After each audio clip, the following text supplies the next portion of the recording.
এটা তো খাওয়া দিয়েছেন এটা একটু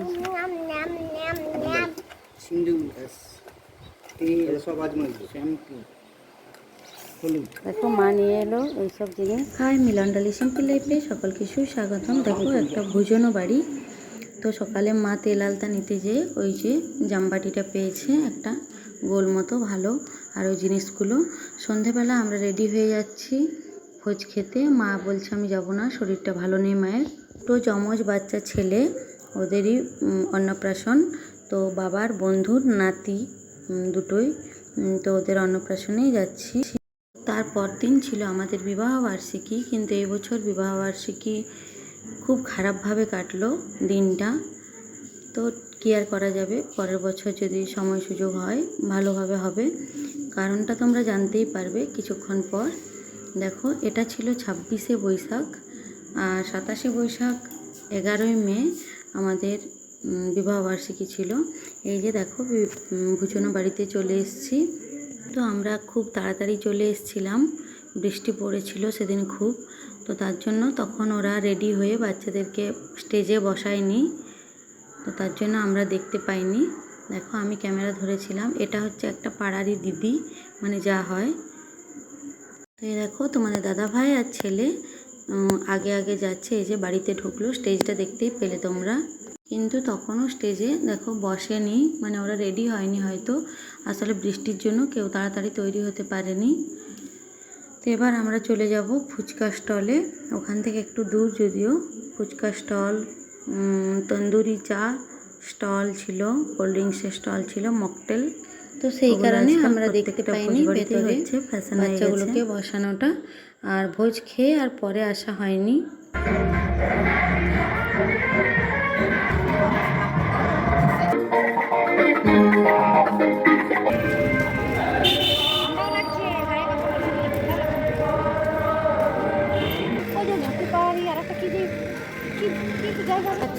ফ্যানটা আমাকে থামস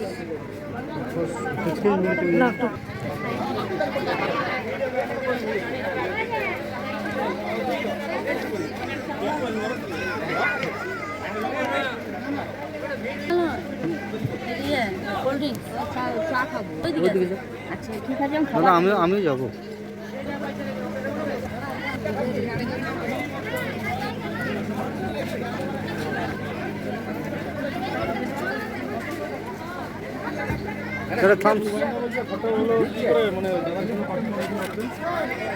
এরপর আমরা চলে এলাম ফার্স্ট ব্যাচে, বসে গেছিলাম তাই ফাঁকা ফাঁকা ছিল। সন্ধেবেলাতে প্রায় 7:45 বাজে, তখন বেশিক্ষণ বাজেনি। আর বাবা তখনও আসেনি, বাবা বললো 8:30টায় যাবো।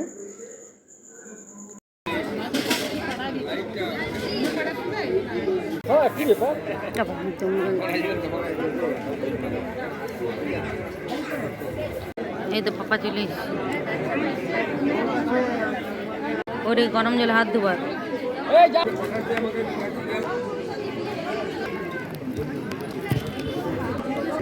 তো দেখো বিভিন্ন ধরনের নান, রাইস অনেক কিছু খাবার ছিল, মাটন, ভেটকি পাতুরি।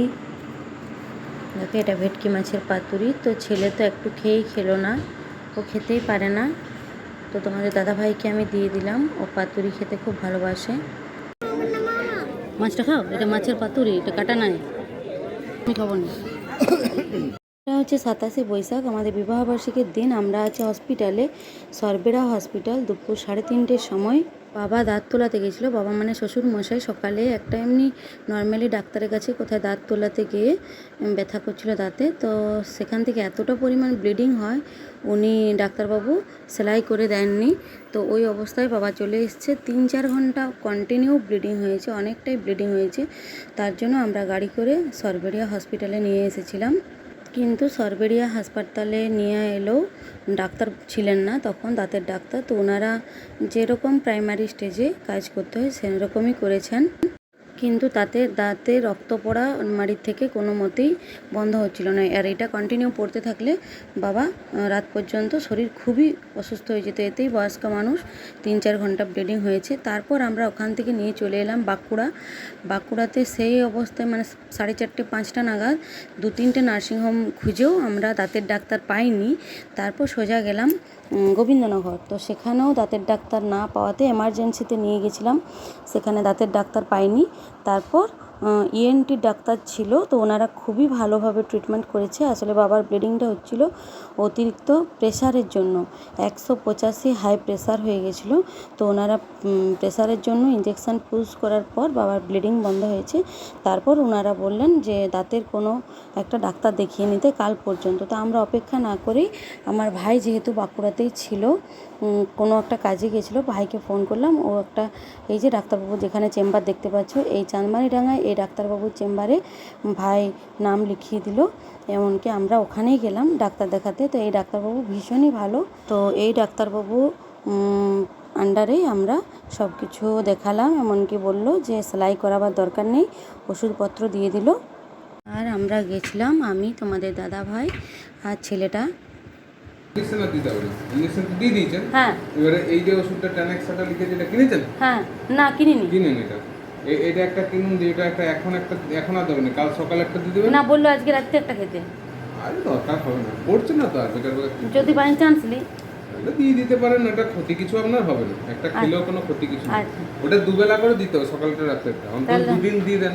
কটা আর কিনবো বলুন প্রেসারের তো? যেটা, এটা 4টে, আমি তো 4টেই লিখেছি। আচ্ছা, কিন্তু অ্যান্টিবায়োটিক ভালোভাবে খেতে হবে, নাহলে কমবে না। আর অবশ্যই ওনার প্রেসারের ওষুধ একদম রেগুলার খেতে হবে। বাবা প্রেসারের ওষুধ রেগুলার খাও তো? হ্যাঁ, আজকেই খায় না। ওইটা ভুল করে, প্রেসারটা বেশি থাকার জন্যই রক্তটা বেরিয়েছে। প্রেসারের ওষুধ রেগুলার খাই, ক্যানভাস 40 স্যার। হ্যাঁ, ক্যানভাস 40, ওইটা খান।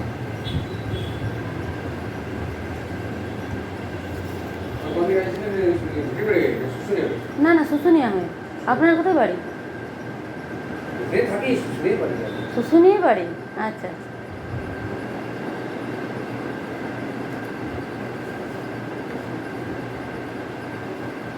নামটা না বাবার নামটা বলো। সুনীল মুখার্জি, সুনীল মুখার্জি। 63 আর তাহলে ভয়ের কিছু নাই? না না, হ্যাঁ, প্রেসার কমে গেলে সব প্রেসারটার জন্যই তোমার ব্লিডিংটা, ভয়ের কিছু নাই। তাহলে ওটা স্টিচ করতে হবে না? না না, হ্যাঁ, ওটা জায়গাটাও মানে রক্তটা জমাট বেঁধে গেছে, কাজেই ওটা নিয়ে আর বেশি কিছু চিন্তা করার দরকার নেই। যদি কোনো কিছু অসুবিধা আমাকে ফোন করবেন, আচ্ছা। বা কালকে দেখিয়ে দিতে পারেন। যদি আপনার ফোন নাম্বার কি এটাতে আছে? মানে আমার দূরে বাড়ি তো, মানে আসা যদি না হয় তাহলে অসুবিধা হলে ফোন করবো।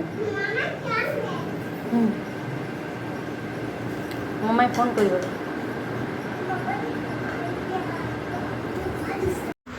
তো তারপর আমরা বাড়ি বেরিয়ে গেলাম। ওখান থেকে ডাক্তার দেখানোর পর আমরা ওষুধ নিয়ে নিলাম।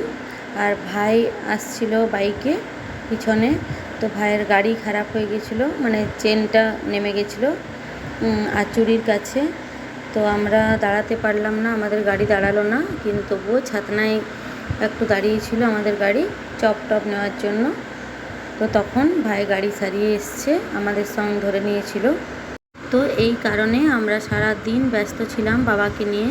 তাই বিবাহবার্ষিকী এবছর উদযাপন হলো না। তো সে না হোক, বাবার শরীর সুস্থ থাকুক এটাই ঠাকুরের কাছে কামনা করি। কারণ বিবাহবার্ষিকী আবার নেক্সট বছর আসবে, বাবার শরীর খারাপ যেন আর কখনো না হয় এইভাবে। আমার ছেলে কিন্তু ওইটুকু ছোট বাচ্চা হয়েও ও ছিল আমার কাছে, কারণ ঠাম্মার কাছে থাকবে না অতক্ষণ, মা ছাড়া থাকতে খুঁজে না। তাই ওকে নিয়ে গেছিলাম, ও কাঁদবে বাড়িতে, সেই কারণে। তো আমরা দেখো ছাতনা ক্রস করছি, বাঁশুলি মন্দির। এবার ভাইকে টাটা করে দিয়ে ভাই চলে যাবে ঝাটিপাড়ি লাইনে, আর আমরা চলে যাব শুশুনিয়া লাইনে। তারপর ভাই আমাদেরকে ওখানে ফুচকা, বাবার জন্য কোল্ড ড্রিঙ্কস, আমার ছেলের জন্য লস্যি, অনেক কিছু খাবার কিনে দিল। তারপর আমাদের হাতে তুলে দিয়ে ভাই ওখান থেকে চলে গেল।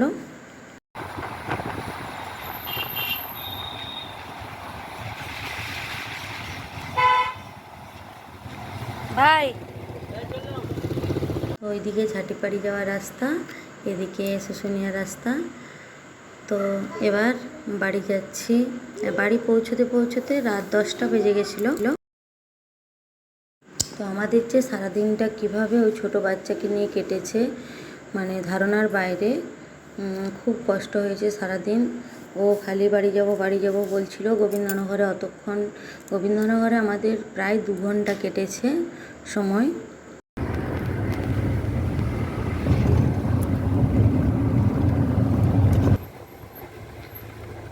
না তো ঠিক আছে, ভালো লাগলে লাইক করো, কমেন্ট করো, শেয়ার করো আর সাবস্ক্রাইব করে দিও বন্ধুরা চ্যানেলটি। টাটা।